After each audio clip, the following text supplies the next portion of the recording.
dia merasakan tapi tidak nampak wujudnya. Itu kan dalil nakli saya. Kemudian kalau kita ada yang tanya kemudian bukti adanya Allah itu di mana? Kemudian kita jawab, ya di Al-Quran dalilnya adalah qul huwallahu ahad, itu kan dalil nakli.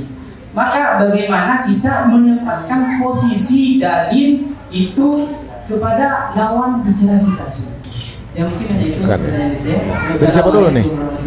Assalamualaikum warahmatullahi wabarakatuh. Nama siapa nama? Nama Muhammad Sudi. IG-nya apa? Idhus.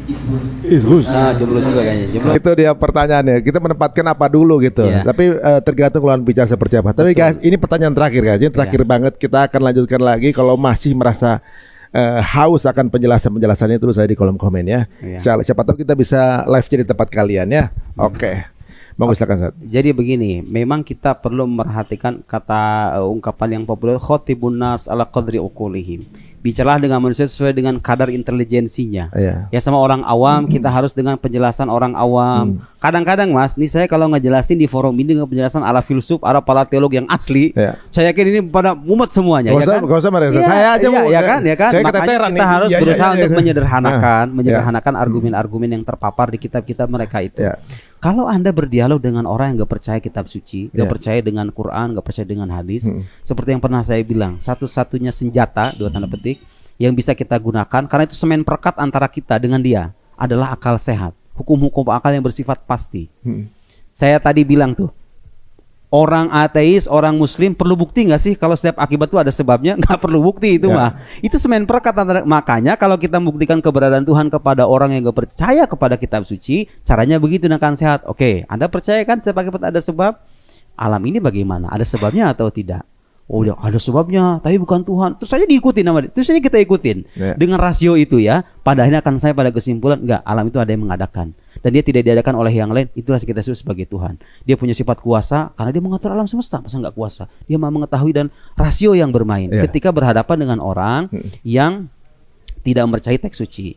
Tapi kalau saya berdialog dengan orang-orang yang memang hidup di lingkungan tradisi keislaman, orang pesantren nih, lagi berdalil, ya kan? Ya, dalil itu kadang-kadang ya bukan hanya berasal dari rasio saja. Karena kita sudah hanya mengimani, kita sudah sampai pada kesimpulan bahwa Quran ini firman Allah, maka kita semua terikat dengan itu. Kadang-kadang kalau kita dialog dengan sesama muslim, kita menggunakan nakli. Dari nakli itu artinya teks yang berusaha dari Al-Quran atau hadis gitu kan. Ya itu sah gitu kan. Itu sah. Ini poin saya kira-kira begitu. Itu pun penjelasannya kalau misalnya kita orang yang di hadapan kitanya itu orang yang memang nggak bisa mencerna secara mendalam, ya perlu kita sederhanakan penjelasannya gitu ya. Kata Ibnu Rushd itu manusia itu ada yang Anda pernah menyimak istilah ada jadali, ada burhani, ada khitobi. Ada nalar manusia itu Mas Ari yang bersifat demonstratif kalau dalam bahasa filsafatnya. Dia tuh hanya menerima argumen yang betul-betul ketat, yang betul-betul mendalam secara filosofis. Ada tuh yang kayak begitu. Itu ada di kampus, bukan di sini. Anda kalau datang ke mereka dengan argumen kayak saya tadi, wow, kritik bermacam-macam. Tapi ingat, kita bisa gitu loh. Kita bisa mendiskusikan secara filosofis itu. Tapi kadang-kadang manusia begitu tuh, penjelasan yang suka yang mendalam.